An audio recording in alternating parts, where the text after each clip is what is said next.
fan.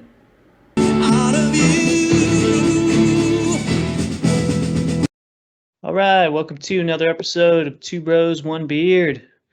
I'm Michael. And I'm John. Right, today we're doing another segment of Make a Fan Out of You. Decided to do a rock band. We're a rock and metal channel. Unfortunately, there's not a lot of great new rock music coming out, so we have to do something from way back in the 70s. I wanted to start with with probably my all-time favorite band, which is the band Foreigner. And I had to come up with what's a good album to start John out with. I don't think he's ever listened to a Foreigner album in its entirety, except for maybe Foreigner 4. And if he hasn't, there's so many hits on that he's probably heard all the songs. So I thought, what's a good album to start with that at least half the songs he hasn't heard yet? And I wanted to go with an album that maybe it sounds a little more raw. It's something from the 70s before maybe the big studio producers got a hold of their sound and kind of changed it more into that 80s, what was popular in the 80s and more synth driven. So I wanted to go with, we got the vinyl right here. Grab it. Went with Double Vision, their second studio album. Came out like basically a year after their first album, back in the day when rock bands would release a album every year. Came out 1978. I believe it was another top 5 record, sold, or at least top 10. Sold, I think, 5 million copies or around there. It's that Foreigner record. I'm not saying it's their best. If I had to objectively say what their best albums are, I'd probably go with their debut and Foreigner 4. But to me, this is the album I always go back to. Always in the mood for. So let's let John talk about it. It was his first Foreigner, or if not his first, his second Foreigner record he's listened to all the way through, and let's hear what he has to say. Definitely first one in recent memory. Yeah. Or recent history, I should say. It's been a while since I've dug into a Foreigner album, and I own the debut. I own 4. Okay. And definitely enjoy those. They're always a band to me that I think I intended at one point to go through and do a deep dive and kind of see what I liked best, but just haven't gotten around to it yet. I'm sort of at a crossroads, really. It's like I was either going to explore Bad Company or I was going to explore Foreigner. Okay. And I started to go down the Bad Company route, and I got bored pretty quick. Didn't get too far, huh? I didn't get too far. I do love the debut, though. And so I'm glad you brought this on. For me, it's a great, to the point, short record. It's looking at Wikipedia, it's 38 minutes, basically. I think, overall, I really enjoyed the songs. There's maybe one I would cut, which is track 8. I have waited so long. Really? Yeah. And I think Lonely Children should have been the closer, but that's just me being nitpicky. And because when I heard Lonely Children, I was like, dang, this is great. And then another song started playing. I was like, oh, another song. All right.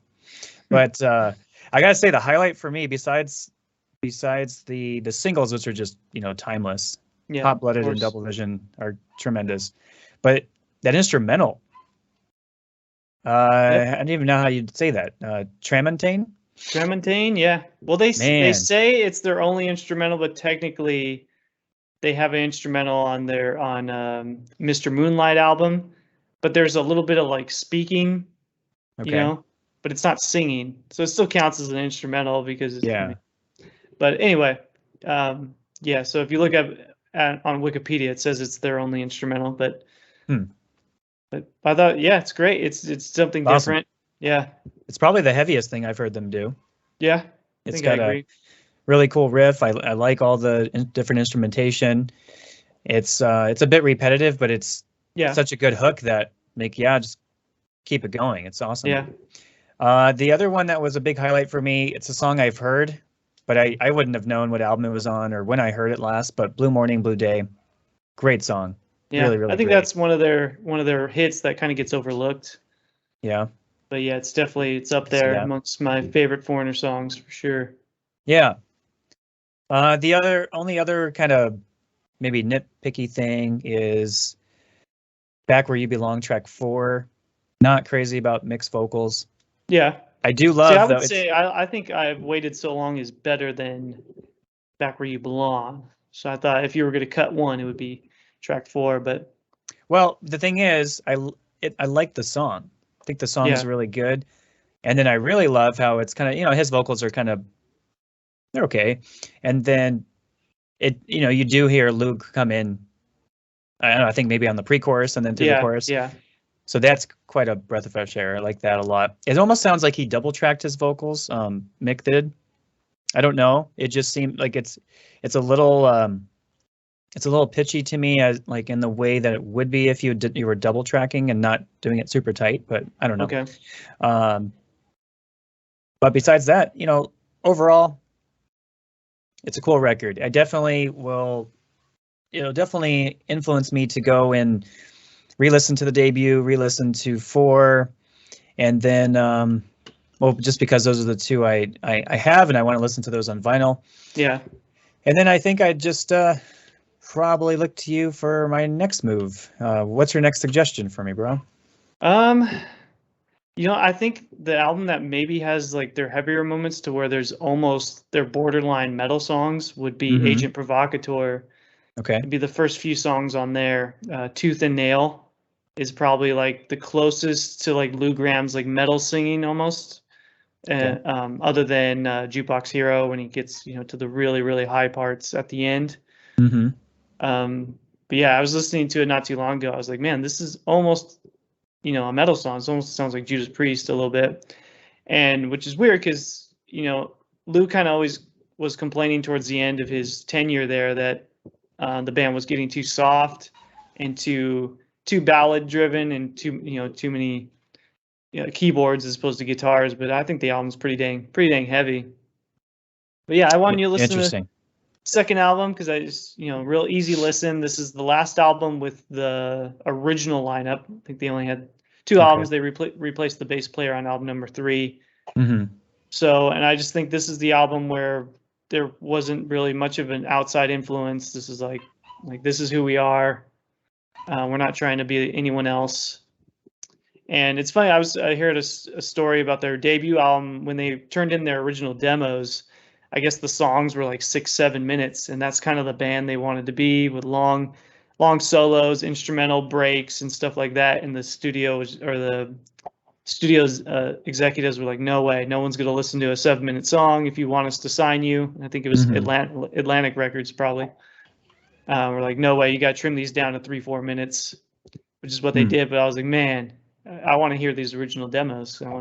I love mixed guitar playing, and they had a lot of great musicians. I mean, Ian McDonald is great, Al Greenwood, and just a lot of talented guys in this group. I wonder, have you tried looking for any of those demos, like on YouTube, or seeing if they've been released in some way? No, because I don't think they have. I think this was before they even recorded a full album. They only had like 4 or 5 songs, and they were just trying to get a record deal, and that's what they brought them. And it was like, I think they had Feels Like the First Time, Cold as Ice, and then it was two non-hits. It was 2 like B-side tracks.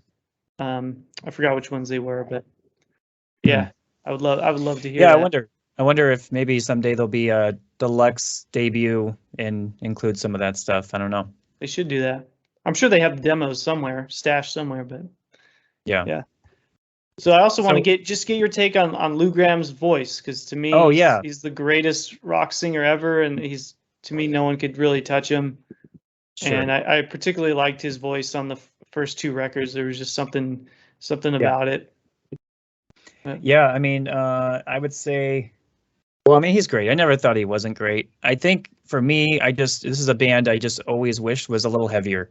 Yeah. And I would definitely do it for me as far as, getting me into the band more heavily, or it probably would have caused me to do it sooner. Yeah. So the songs that are